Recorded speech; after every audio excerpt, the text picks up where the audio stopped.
Welcome to Below the Line, where we talk about working in Hollywood from the crew perspective. My name is Skid. I was an assistant director in Hollywood for the better part of 8 years, and now I'm not. This is the last episode of our series on props, and rather than talk about a specific movie, we're visiting Independent Studio Services, also known as ISS, a prop house headquartered in Sunland, California, North Hollywood adjacent. Hosting us today is Gregg Bilson Jr., CEO of ISS. Gregg, welcome to Below the Line. Thanks for having me. Also joining us today is Scott Buckwald, property master extraordinaire and regular guest of the show. Scott, glad to have you back. Glad to be back.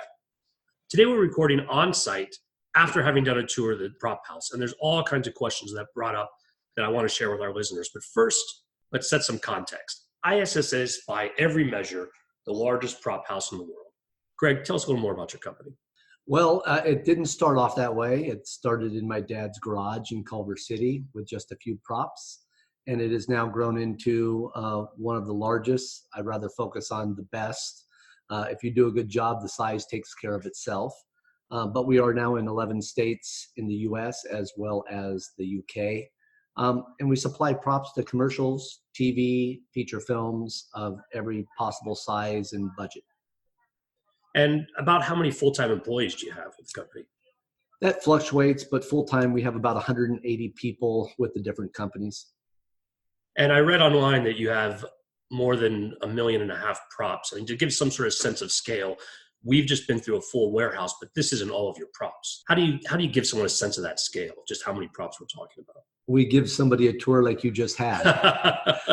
I would say that we are in the millions, not 1.5 million. People like to hang their hat on a number, but you saw how many props are on just one military vest. In addition to this facility, which is 125,000 square feet of stuff, we have 7 acres in Lancaster. We have buildings in 11 other states, and it's growing every single day. It gets bigger. Now, I also know that what we know as ISS is actually 3 companies. Could you talk to me a little more about how that's broken down? Yeah, ISS is Independent Studio Services. We primarily rent props to TV shows, feature films. Studio Art and Technology is a manufacturing entity which makes those props and ultimately sells those to production. At times, they will sell it to ISS and will in turn rent those props to production. Studio Graphics is a manufacturing of graphic props, everything from newspapers to IDs to stickers to license plates for cars. And so tell me a little bit more about the growth from a small company that your father started to where you are today. Well, as we all know, the film industry and the television industry has grown up quite a bit over the last 40 years. ISS has been around 43 years, so we've naturally experienced some growth. We supplied a product that people obviously liked, that went with a certain level of service, what they also appreciated. So it just kind of took off. My dad started the companies because one of our then competitors didn't supply the level of service that he felt a property master should have. So as a property master, he thought he would grow his own company with some contemporaries and friends pulling together their own stuff, and started a place called the Gold Room originally back in 1977. And this was a group of prop masters that had stuff in their garage, stuff that their wife had gotten rid of, stuff that they just were storing, and they pulled it all together in one place and they started renting from each other. And that was the genesis. That's how it started. It grew obviously now into a multinational large company that's semi-legitimate in the corporate world. We do things much differently than we did 40 years ago. Well, we'll come back to some of those specific areas where there's been particular growth, but let's talk next about the relationship between what you do here, Gregg, at the prop house, and Scott weigh in when a prop master has a need for props or wardrobe or etc., how the entire film set interacts with ISS. The one thing that's slightly different with our company is that it's not run by accountants or bean counters, as I like to call them, meaning nothing negative against my bean counter friends, but my father, who started the companies, was a property master. I myself was a property master. My son was a property master. So when we work with clients like Scott and other property masters, we're speaking the same language. We've been on the film set. We've done the same job, even though each one of us does it slightly differently. There's a camaraderie and a knowledge that I have that's fairly unique. And I even take it further. I think I've even told you, I've always considered this my home office. I always felt very at home here. And there's plenty of prop houses in the city, but I've never felt at home those other places. I mean, there are times I've had to go there and there's always room for plenty of businesses, but this has always been my home business. This is the place where everybody knows who I am. The salesperson that I work with is a member of my prop department, even though I don't pay him and he's not on my payroll per se. I count on him as if he is a member of my crew. And every job I work on, I make sure that I use the same person. If ISS was a bar, we would be Cheers. Yeah. But it's what's important about people knowing who I am. Everybody knows my particular approach to things, my style, what I like. I don't feel like I need to reinvent the wheel every time I come in here. There's a certain constant in what I do in every job I take, and then it kind of goes around to the other side of the circle because it's filled in by the people I work with here, from weapons to graphics to manufacturing to prop rental. So a prop master has worked with the script, has broken down what they need for a specific scene. Then what, Scott, will you bring to ISS and what happens after that? Could be a lot of things. There's no routine. And every prop master has their own way of doing things. I'm sure there are some prop masters who come here with their breakdown and hand it to their salesperson and then just pick up a box. I tend to go over with my salesperson what I want, what I'd like. Then I sit down with manufacturing, my representative in manufacturing, and we'll build that together. I'll see what his designs are and I'll add my contribution to it. A lot of times I'll come and sit with Gregg for a while and we just talk about the project and just come up with ideas, whether it's just recommending tech advisors or different people in this compound who might be able to add ingredients to my overall project. In the prop world, as well as TV feature films, it's a wonderful collaboration. And each one of those collaborations is different based on time constraints, budgetary issues, actors that are particularly persnickety or have food allergies or just a giant pain in the ass. It's always different. And that's part of what makes it interesting, is that it's the same job, the same studio, maybe even the same show each week, but every day is so incredibly different because of these things. I want to dive a little deeper on the rental aspects. I'm not quite sure how to communicate via the podcast to folks that just walking around the building and seeing all the various rooms with camera equipment or sports equipment or musical instruments, just the vastness of what's available to rent.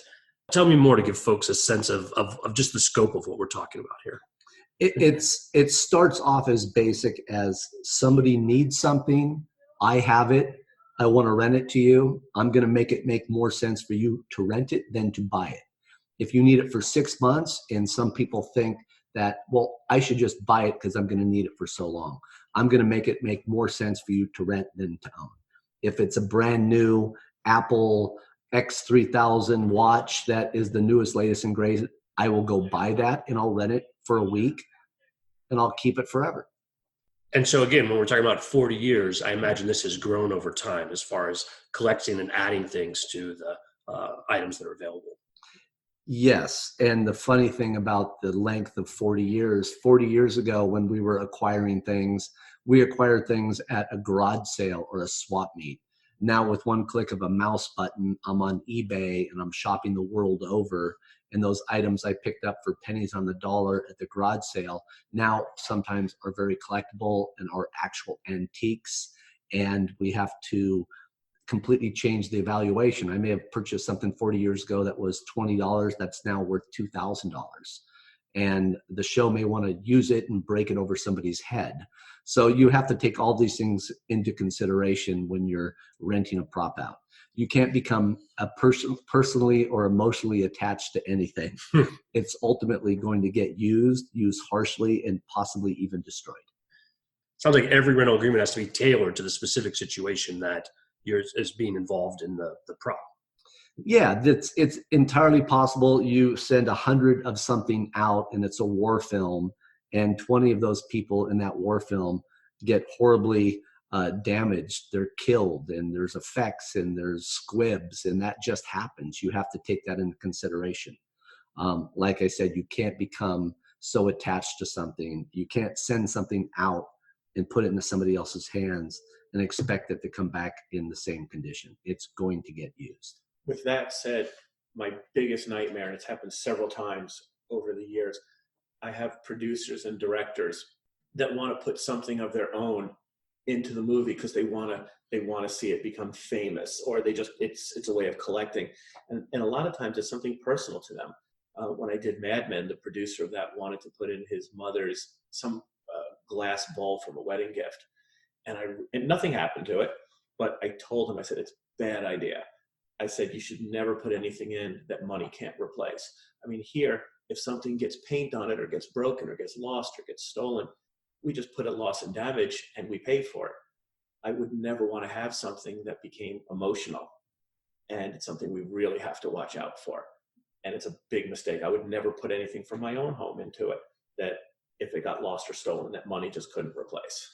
But Greg, I imagine that over time and with so many stories and specific props, there must be props here in the house that it's hard to give up that emotional connection to, like what you've seen them do or where you got them originally or the movies that they were in. There must be, I don't know, some of it must tug on you when it goes out the door. Well, like when I rented my new golf irons 2 weeks ago to 911, and they went over and they kept them for an extra week, and I wasn't able to use those golf clubs for the golf tournament that weekend. That actually happened just a few weeks ago. So yeah, so I'm not going to rent my own golf clubs anymore because I want to make sure that I have those in my arsenal and not somebody else's. My wife probably has blenders and things that I've taken that are still here. I see toys that I had when I was a kid, but I'm probably not normal. All this stuff is just, at the end of the day, stuff to me. In the way I look at it, like George Carlin, I'll just get more stuff. Well, we've talked about specific stuff as far as the props you go, but as we mentioned earlier, you also have a manufacturing company that makes props. Tell us more about that and what they do. Well, that's pretty fun. That's one of the more creative aspects of the companies. A multitude of different artisans at Studio Art and Technology will work with designers to come up with props and otherworldly items that exist in a complete make-believe world, and they bring them to life. The Marvel programs, Thor, Captain America's shield, spaceships, crazy things that until just a few days before we made it didn't exist except for in somebody's imagination. And then to be able to build that, make that, see that on screen, it's pretty fun. I don't go to the movies or watch a TV show the same as most people. You mentioned some of the Marvel props, and we did another podcast speaking with the prop department from the Marvel movies. Tell us more about the role ISS played in some of these iconic prop items. Well, we've worked with a lot of Marvel projects, and Captain America's shield, Thor's hammer, constantly refining, trying to make them better, trying to make them work for the actor better in a specific scene. Maybe some of the earlier technology was too heavy, so we created another technique to make it lighter so the actor was happier. He was able to look more dangerous, more butch, more violent, all the things that you want to see in a comic book type movie. But it's constantly changing and evolving. And a lot of people thought that everything that we do would be replaced by computer generated images and technology. We found the exact opposite to be taking place, is that we're able to make things so real, so authentic, so lightweight that real actors on real film sets with real crew are able to do these unbelievably complicated stunt sequences, almost like a ballet. And ultimately, at the end of the day, the product is better than it just being created completely in a computer room. So it's fun bouncing back and forth between seeing some of our props that we physically make and then the guys in the computer room take it to another level, but we bounce back and forth. So that technology hasn't replaced the need for computer-generated images, and computer-generated images haven't replaced the need for us making physical props. And so really there's a collaboration there you see in the future, that folks having that interaction, not just with specific props, but with to scale items that would fall under props, even though it's representing what's eventually going to be some sort of visual effect. But it's really important that those things actually exist for the set, and that's where your company comes in. Yeah, there are times we're working with the director who has the vision, the stunt coordinator who wants to do something that had never been done before. We, of course, want to make sure it's done safely, as does the actor and actresses on these projects. So it's a really fun collaboration. Most of the time we're able to succeed, but there are times where things are being asked to be done that are just too dangerous, too expensive, too complicated, and we come up with another way of doing it. I was impressed with the scale of equipment, just the number of 3D printers and cutting machines and just the paint machines, just all of the space and equipment that it takes to create these props from scratch. How has that grown over the years? Well, the shop started in a garage with a jigsaw and a couple pieces of steel and duct tape, like MacGyver 101. The manufacturing has changed quite a bit. It used to be, a jigsaw, double stick tape, whatever, bubble gum. We'd put it all together. Now the technology is things are designed on computers. They're output to computer controlled devices. There's 3D printers. There's 20 different types of technology of 3D printers, different definitions, different resolutions, different ways of doing it. So it's understanding the technologies, trying to come up with the best ways of coming up with the best prop, most cost effective, the quickest. How can you do 1,000 of these in a week? We're constantly asked to do things that the answer should be no, but we're not in the no business. We're in the yes business, and we have to figure out a way to say yes. Tell me more about how some of that yes business has led to innovations in some of your props. I'm specifically thinking of when we talked about cameras and having rubber cameras that flash without noise, for example. How do those things come about? And are there other stories you would share about sort of how that collaborative relationship has led to new innovations in the space? What's part of that collaboration and evolution? When you read a script and you see that Godzilla is attacking a press conference and there's 100 people that are running for their lives and they all had very expensive cameras. Now you have to think, all right, well, if these 100 expensive cameras get damaged, that's going to be a very expensive scene and it could be potentially dangerous. So let's make some rubber cameras that will be safer and cheaper if and when they are damaged. And then the next person thinks, well, wouldn't it be great if that rubber camera could actually also trigger a flash? And then wouldn't it be great if they look good enough close up to where in that press conference, when the motor drives are ruining the sound recording of the actor's dialogue, if that didn't exist, wouldn't that be neat? And we start playing with it, and then we eventually come up with a prop that works for the stunts. It works for a more cost-effective rental because it's not as expensive as a digital camera. And it works better with the sound department because the sound isn't ruining the actor's recording because the motor drive is not making noise. So that's one example of coming up with a prop that solved a lot of different problems for several different departments. I think another area where it's clear that you're doing some innovative work is in the space of expendables, where food, drink, cigarettes, whatever people might need to use, but rather than clearing licensing around it, you have created some brands that can be used without those concerns. Tell me more about how that works. Well, we're in the world of monetizing everything. So even streaming services and commercial TV, they're getting commercial consideration for using certain products. If Budweiser is being used as the primary advertiser for a show, they don't want to see any competitive brands on that show. So we create completely nondescript brands that don't exist anywhere. So we're not stepping on any other brands. So the networks or the films can do whatever type of money deals they want for advertising because we're not competing against a brand that doesn't actually exist. Or there are times where an actor or actress is using a product and is doing so irresponsibly. Somebody gets drunk. Somebody uses drugs. They get into an accident. People are hurt. You don't want a real existing brand to be associated with those types of negative connotations. What's also incredible now is when you were looking at some of the products, how real they look. And it's the expectations. Watch a TV show from the 70s and you'll see the products that they're using. They look like movie props. Sometimes like Archie Bunker would drink a can of beer that was just a yellow can that just said beer on it, and that was accepted. Now that wouldn't be accepted for anything but a laugh. So everything just has to look just like something you would really have. Well, when we were walking around next door, you had full-time graphic artists designing new labels, and whether specifically on commission or just more of your products, that's a full-time effort as well, it sounds like. Yeah, once again, additional artisans that come together, and they want something that looks like a recognizable brand, but isn't exactly like it. It has to look authentic. Like Scott was saying, we've all seen TV shows and films that have a product that is so generic and so awful, it actually takes me away from my watching and enjoying the show.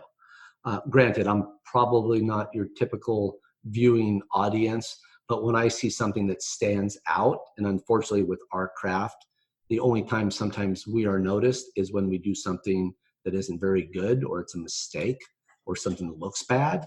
So we try to do our job to where everything fits. If you're doing something from the 50s, everything has to fit for the 50s. You can't have something in there that looks like it's from the 70s. Decades matter. Let's talk about how that's become more and more relevant as people notice more and more of those small details in film and television.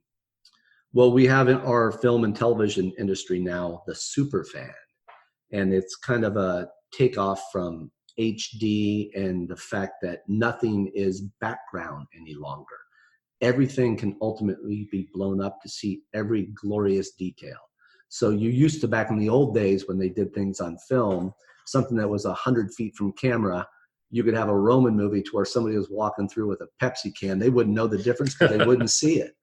But now the super fan can see the police document that the background actor is walking down the hallway, and they can read it and see that it doesn't say the actor's real name. The dates are wrong. It's not even the correct city in which they're in. So everything has to be technically accurate and correct. And to take that a step further, now it's not just one person noticing it.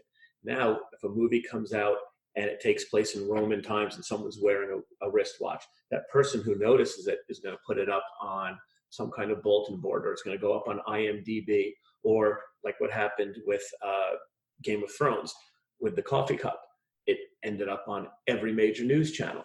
So within a matter of moments, such a simple mistake that would have been overlooked and never noticed in a different era, now within a 24-hour period, everyone on the planet has access to that information.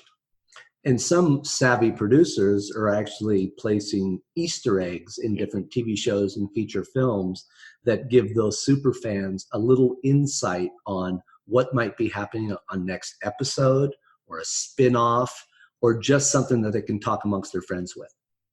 I have to say, I do a lot of Easter eggs myself. Any driver's license, unless it's been scripted, whenever it's just left up to me to do a driver's license or a serial number, it's always my son's birthday. On every show I do, it's always 10/11/96. Or I'm sorry, 10/14/96. I always put that in as just numbers I use. And there's always things, I'll put my anniversary or my wife's birthday, and I always find that in. Whenever I've done products where I've gotten my son's face in it. And I would never do it to where it would compromise what the prop was needed to be. I'll never do something personal like that. But if I have that opportunity, I'd love putting in little Easter eggs like that. Greg, you told me a story earlier about the early days of this when you were working on Doogie Howser. Yeah, one of the first shows I was a property master on was Doogie Howser. And my first recollection of how technology was changing the way we do things is the early montage, the opening sequence of Doogie Howser had a series of inserts of old newspaper articles of Boy Genius Delivers Baby, etc. And back in the old days, going to the 80s, you would do the headline, a photograph of the actor, and the body of the story itself would be just 7 years ago, minutia that just ran on and on. Well, back in the old days, somebody had this new technology called a four-head VHS machine, and they were able to still image the opening sequence. Somebody with a magnifying glass went to their TV, their tube TV, and read that the body of the article didn't tie in with the headline of the article. So Mr. Bochco had us completely redo the entire title sequence. The writers wrote stories that went with every single article, and we had to redo the entire sequence. At that point, I realized this is the beginning of something that's going to create problems if you don't do your job correctly. Just today, I wrote the producer's assistant because there's a scene where somebody is reading a divorce letter. And I even asked the director, I go, are we ever going to see this letter? In the movie you're working on now, yes. Scott. And the director goes, no, I'll never do an insert on it. But I know they're still going to be holding it. So I want it for two reasons. One, just what Gregg said, and because I want the actor to be that much more into the prop. I want the actor to see something on the paper as opposed to just gibberish. Even if the actor's not reading it, it just allows this actor to feel like he has what he really has. So I want the letter. I'm asking for the producer to either let me write it, or do they want to submit something so that it is a divorce letter? Some of the crazy things that prop masters deal with, and actors and actresses at times can be somewhat eccentric.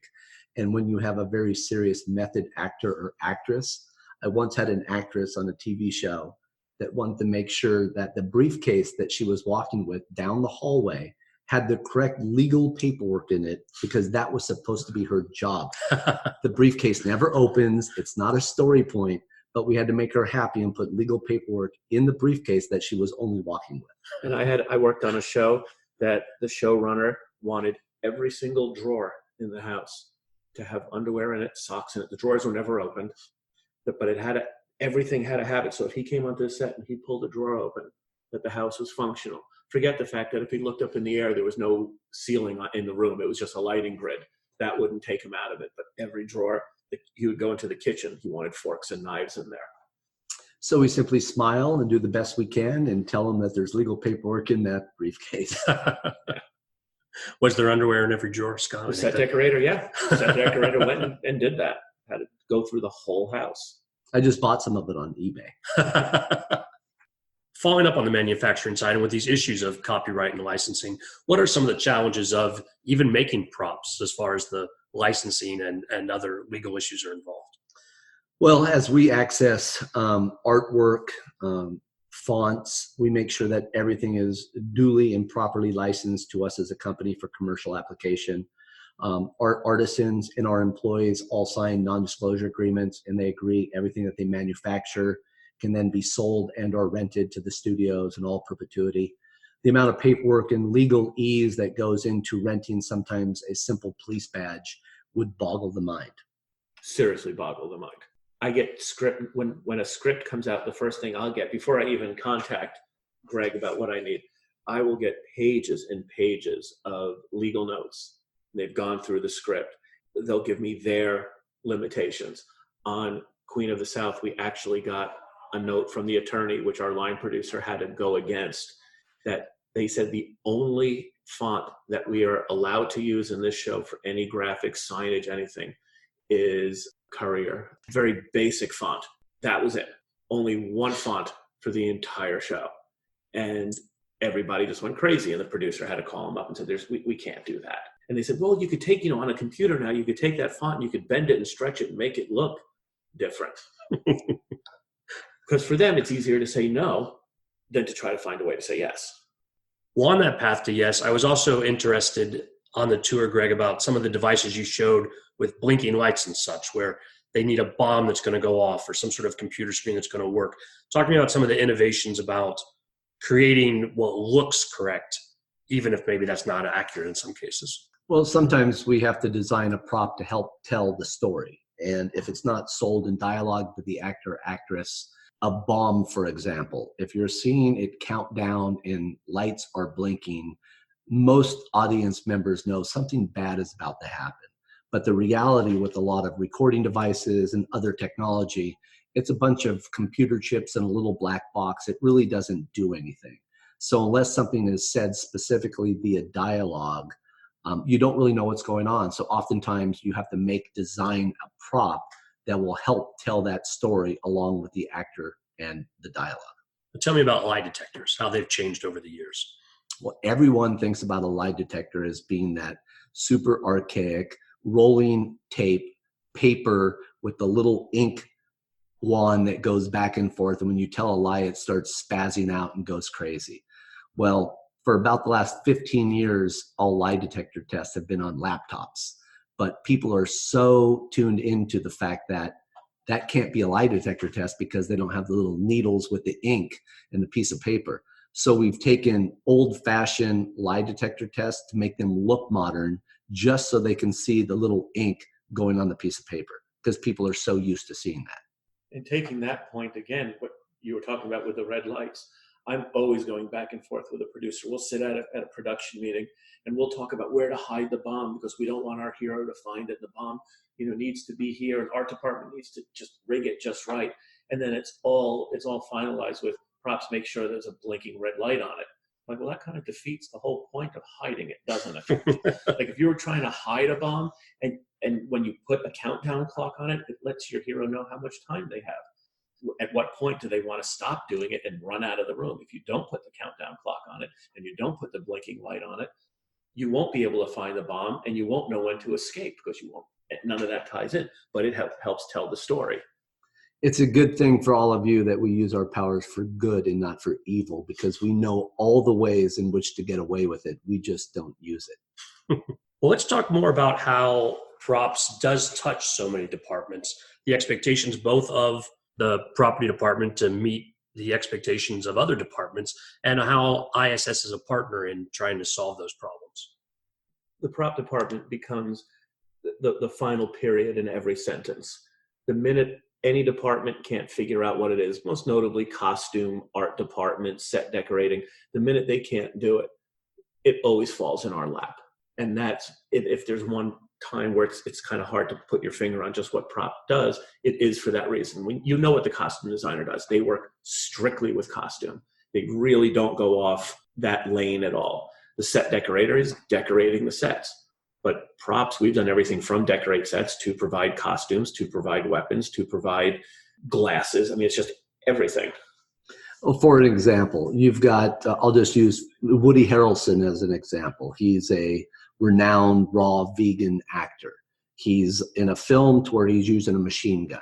So he wants to eat a piece of food in the scene. You've got to make sure that it's correct for his dietary needs. You've got to make sure that the gun's going to work properly. You've got to train him how to make it look like he's a badass and is doing exactly the right thing. When up until a half hour ago, he had never seen this weapon. He had never shot that weapon. He had never thought about how to use it and do it. If we do our job incorrectly, his performance is directly impacted on what ends up on camera. If the food is wrong, he can get an upset stomach. He could get pissed off at us. He could walk off the set. Or he could just go, tastes terrible. So it is fairly impactful. We work with people that you meet the morning of. They're supposed to be a surgeon. They're going to be in a scene to where they're doing surgery. You're telling them, you're showing them how to perform open heart surgery. When we don't know how to do it, we employ the aid and assistance of different technical advisors. But at the end of the day, the director, the actor, the producer comes to us and say, can he do, should he do, what would happen if this happens? So we have to be kind of a Jack or Jill of all trades. And when we don't know something, we have to learn it very quickly. I've always said when I go for interviews, because a lot of times I'll interview for shows when it's television, even features that I might not be the proper demographic for. I worked for many seasons on a show called Switched at Birth, which dealt primarily with high school girls. And as goofy as it sounds, I would always tell the producers that I have to be an actor in the show. And that when I'm on that show, I do have to be a 16-year-old girl. When I prop it, I have to get backpacks that a 16-year-old girl would get, not that a middle-aged man would get.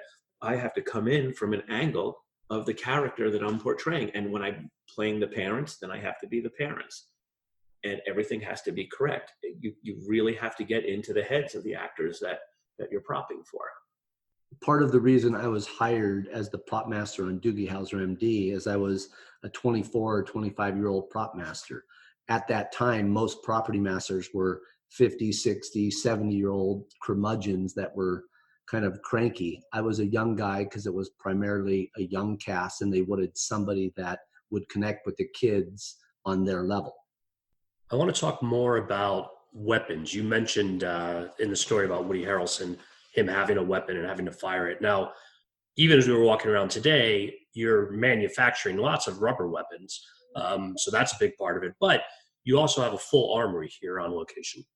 Yeah, the weapons are always something that have a tendency of potentially freaking people out because they are real weapons. We actually had an ATF audit years ago, and some of the agents came through not even knowing that we use real weapons that are modified to fire blank ammunition. So it's a real gun that could potentially really harm somebody if it's used improperly.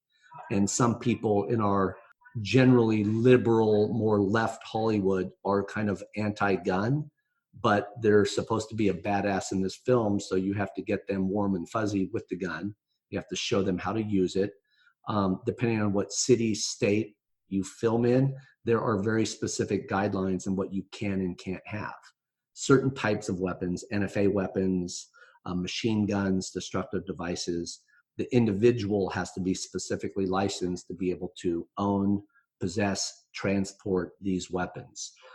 It's taken very seriously. You can go to jail for a very long time if you don't do it legally.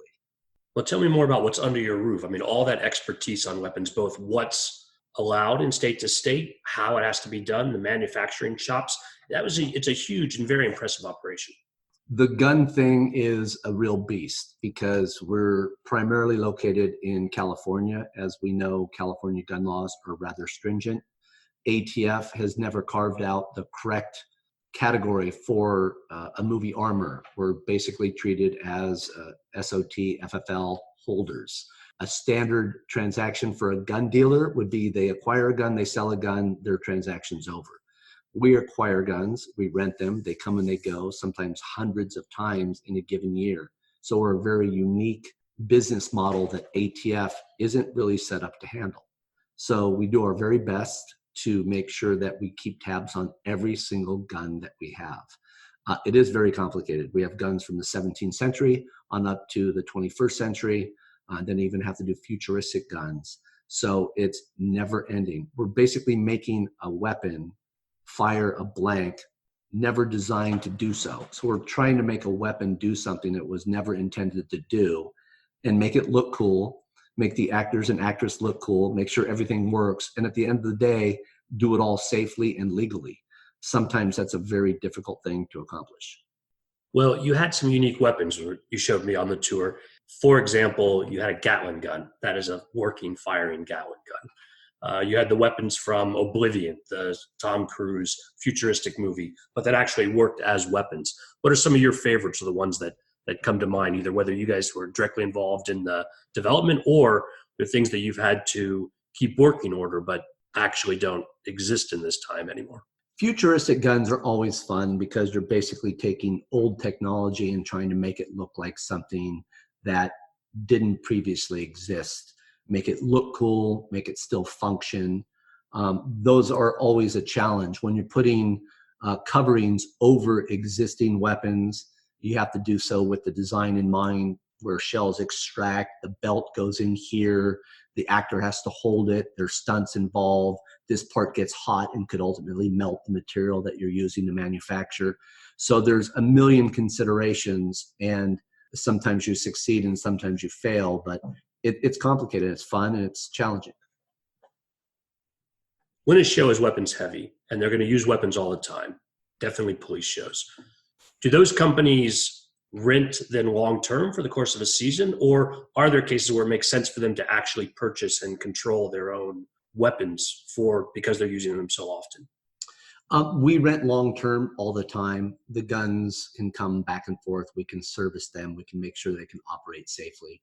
Generally speaking, productions choose not to buy the guns because it's a complicated legal nexus for a production company to own a gun that is somewhat controlled.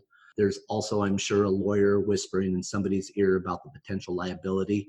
They would rather the liability be on me as a company renting to them versus one individual, for Sony, for example, signing up and being responsible for that gun when 12 other people might be handling it and holding it. It can get very complicated. Also, any weapon that I would want to buy is not going to do what the weapons that Gregg could rent me do. They're not going to fire blanks. If you bought actual weapons to actually have, Right, that and would I don't want that. not, it's not appropriate for what you're doing on set anyway. Correct. And even if I had a place that could blank the guns for me, or if I used revolvers that didn't need blanking, I don't want that responsibility. I know the way the sets work. It's not worth the paperwork for me. It's just, there's nothing about it that is advantageous as opposed to renting it. I don't have to worry about the maintenance. I've had guns here, and if something breaks or there's a problem, I bring it in and another one comes over the counter. When you have a semi-automatic handgun, it's relatively simple. It's a $750 gun, but it has to be modified in 15 different ways that most people aren't aware of to fire a blank cartridge. And then on top of that, if you put the wrong blank cartridge in, it could potentially become a hand grenade because the pressure is too great and it blows up. But if you don't have one that's powerful enough, it will jam and not work, and they have to yell cut, and the actor gets pissed off and the effects don't work. So it's way more complicated than most people know. And it goes beyond a peace of mind. When we were doing Queen of the South, I was either in Dallas or New Orleans. So I was up to 3,000 miles away with nothing but ISS weapons. And for whatever problems I had on that show, good and bad, weapons were never one of them. It's a badge of honor to have a gun show, a cop show. Years ago, I worked on a season of a thing called, I think, Man and Machine, and we had gunfire through the whole show. And the entire show, we never had one gun that malfunctioned. That's pretty rare because they are mechanical devices. And like with any mechanical device, they can fail for a multitude of reasons, also to include human error or actors or somebody just not doing the right thing. It's also the only prop I ever bring on set that I've had actors afraid to even look at them. There's such a bad press or mystique or whatever you want to attribute to them. There are actors who just feel they're somehow selling out their soul by just holding the gun. So just being able to get the actor to feel comfortable and get them to that point where their character has to fire a gun is a big achievement in and of itself. And when I put that gun in their hand, if that gun betrays me in any way, that actor will never pick up another gun, or certainly not pick up another gun from me. Well, that leads me to ask Greg, besides the rental of the weapons, you also do some weapons training with actors. Yeah, in addition to doing the Hollywood stuff, as they say, we're law enforcement dealers, so we sell weapon systems and accessories to law enforcement agencies all over the United States. And we're also a Department of Defense contractor, so we work directly with the military in training and actually supplying them with some gear. That accomplishes a few things. One, we're not so needy on just movie business, but it also gets us tied in and have relationships with people that are doing the real jobs every day in the military and the police that we're trying to recreate on a regular basis. So when you're talking to a real operator that's really been shot at, it's a very different learning experience than dealing with somebody that did a bunch of video games and thinks he looks cool doing something. One of my old tech advisors, Scotty Reitz, we'd be all impressed with hitting the target from 50 feet. He said, shooting's not shooting until you're being shot back at. And that's very true. They're in the business of being really shot at with real bullets. It's a very different thing with what we do, but we've got to make it look just as authentic. On the authentic front, I want to go back to the manufacturing. What's the largest prop, if you will, that you've ever had to build here on location? Probably a Bradley M1 tank, I believe is what it was. We built the whole tank that was exterior and, more importantly, interior. If you can think how difficult it is to exist on the interior of a Bradley tank, now think about having a film crew inside of one and filming it. So we were able to split this tank completely in half and photograph from the outside of the tank as though you were on the inside of the tank. This was complete with a breech that would accept a shell. Everything appeared as though it was a real tank, and we fabricated the whole thing from scratch.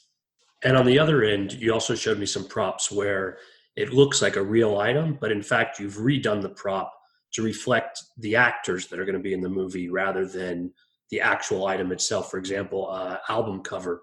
You showed me the Straight Outta Compton album. But for the movie, they needed to have these people on the album covers. How are things like that come about on the complete other end as far as scale goes? Well, when you're doing a piece about actual historical events that have taken place, but you're having to insert all new actors that are now playing those characters, you've got to do photo shoots and then recreate the photo albums, sometimes posters, sometimes even videos, movies that are with all the talent. So you've got to completely recreate authentically, like the NWA album cover, with all the actors that were cast for it. And it looks just like the real one because they did such a good job of casting. They really look like the people that were in NWA. Other favorite props from over the years, Greg, that you have here in the building? I really need to come up with a better answer because I'm constantly asked this question, but it's like, I have 3 sons. Which one is my favorite? I actually said the tall one. I actually do have a favorite, but I'm not going to say. One of the things I do like that somebody gave me as a gift, and it's one of my top 10 films, Apocalypse Now. And it's a hand-carved AK-47 because they weren't able to get weapons into the filming location for government restrictions as well as a few typhoons. So when you see the movie, there are people running around the jungle with the scene with Marlon Brando, and you think they have real AK-47s, but they're actually hand-carved from some of the indigenous people. And that's sitting right across from you now, and that's one of the props I have that's kind of cool. We've talked a lot about the sort of the props that come together. Let's talk more about the relationship with the prop masters and the shows. Yes, ideally, you have a script months in advance. You get the problems, you solve them together. But I know that's not always the case how things work on set. Yeah, a script months in advance. Yeah, I've never heard that one before. That's cute. When I was on NYPD Blue, David Milch was writing a scene on bar napkins in the rain in the backs of a taxi cab, and the ADs went out and they got copies of those to give to the actors. So yeah, sometimes you don't get things but a few moments in advance. I'm going to Morocco for 3 months, and we don't have a lot of the scripts yet. And we have to figure out what we might need in any given scenario, especially in a country where I'm not going to have a prop house and certain things are prohibited to be shipped in. It's kind of like a camping trip. You plan for good weather, bad weather, and horrible weather. You try to plan for a couple of different eventualities, and you try to have a few options in your back pocket. But sometimes when the location has constraints or the budget is small, you really have to just make it as tight as you can. I'll also, when I rent here, I don't rent just the things that are scripted. A lot of times, I'll use Queen of the South only because it's the most recent. I put together, it was a show about Mexican drug cartels, so I put a drug cartel kit together. I rented a lot of weapons from here, just that I thought we would need. I would rent drug paraphernalia, just a whole bunch of stuff that we could need. Some of the stuff never came out of the box that I rented it from. A lot of stuff we used it over and over again. And that's having to rent things for scripts, again, that might not be coming out for weeks or months. So I just try to create props for that environment. A big part of what we do as property masters and even ISS as a company is you try to read between the lines. Some people would think that we're upselling it, but when you know that they're going to do a police scene, there's going to be a press environment, you know some of the other accoutrements that should go with that. And if it's a prop master that doesn't maybe have the same amount of experience, you may make suggestions as to what they have. And then, as Scott alluded to, as a prop master, you read the script, you see it's a crime scene, you think of all the other things that they might ask for when an AD wants some sort of interesting background, or the DP wants to start an extreme close-up on something, then pan to what's going on. You have to understand the players and what they're going to possibly ask for, and then anticipate what they may throw at you. Well, and then it sounds like when someone has rented a package, it's a continuing relationship. So as things change or there are challenges on set, you do your best to accommodate what they may need even last minute. Yeah, and unfortunately or fortunately, depending on how you look at it, most people have my cell number.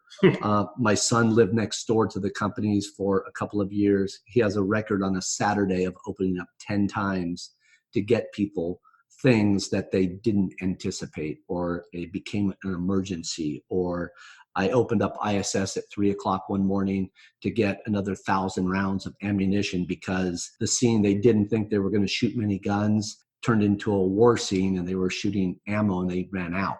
Guns aren't very interesting when you don't have blank ammunition. The other thing that might not be interesting to everyone, but I was fascinated from the AD perspective, is how you track all of these props going in and out. Yeah, ISS has a rather complicated, some accountants love us, some accountants hate us, but it's a completely proprietary operating software system that's numerical based. We can't use barcodes in a lot of things that are available to commercially available rental packages because all of our stuff at the end of the day ends up on camera.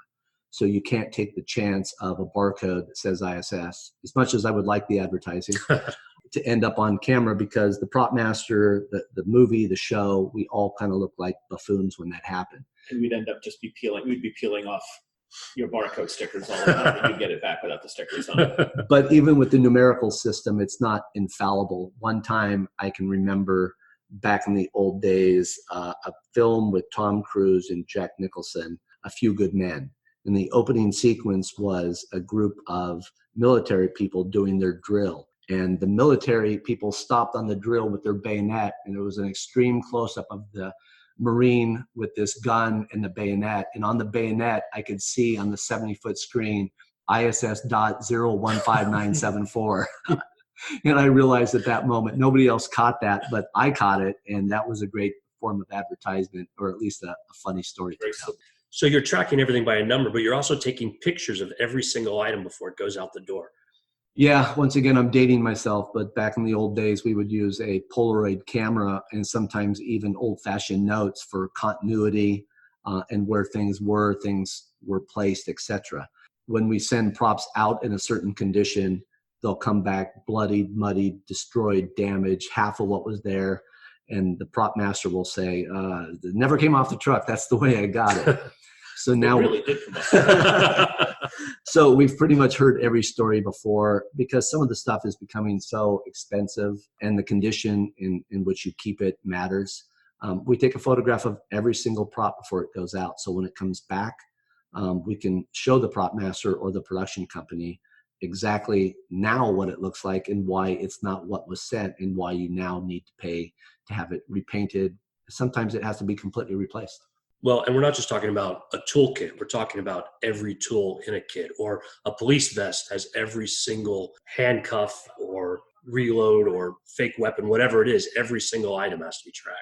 Yeah, one standard forensic kit could have 500 pieces in it, everything from Q-tips to powders and little brushes and black lights and all the little details that make it look great. But if one or two of those components is missing, then the next person that rents it doesn't have what they need for the scene. So the continuity of that stuff matters to a very, very high degree. We were shooting at a warehouse once, and we were doing a SWAT scene with probably 14 or 15 guys in SWAT uniforms.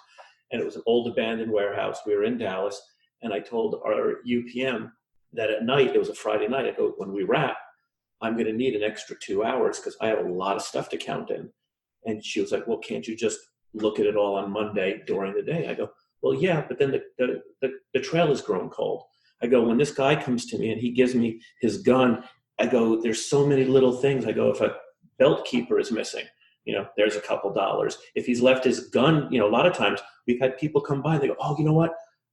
Replica weapons. And I go, I leave my replica weapon up against a wall someplace, and I have to go back in that warehouse now before the lights go off to reclaim all of that.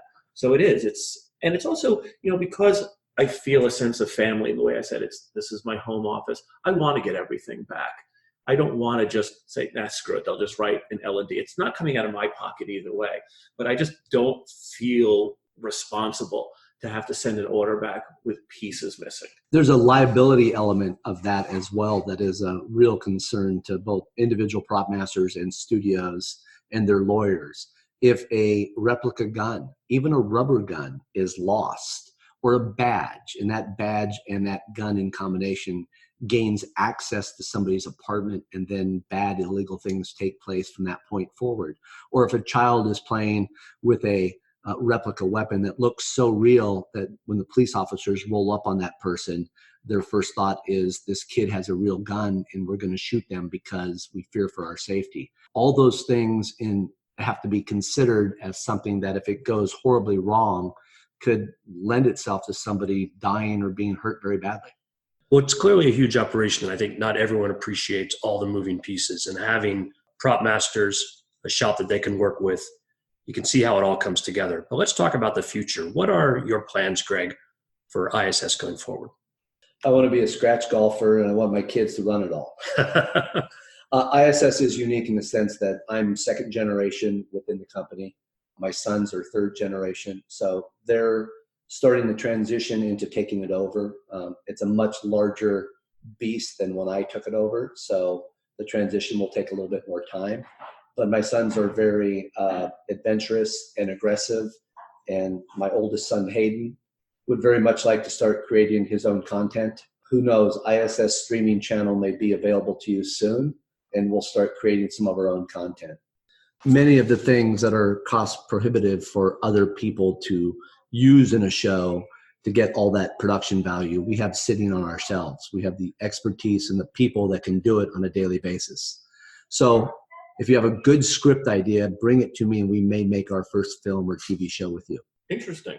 You heard it here, folks. So separate from just ISS, where do both of you see props evolving in the future?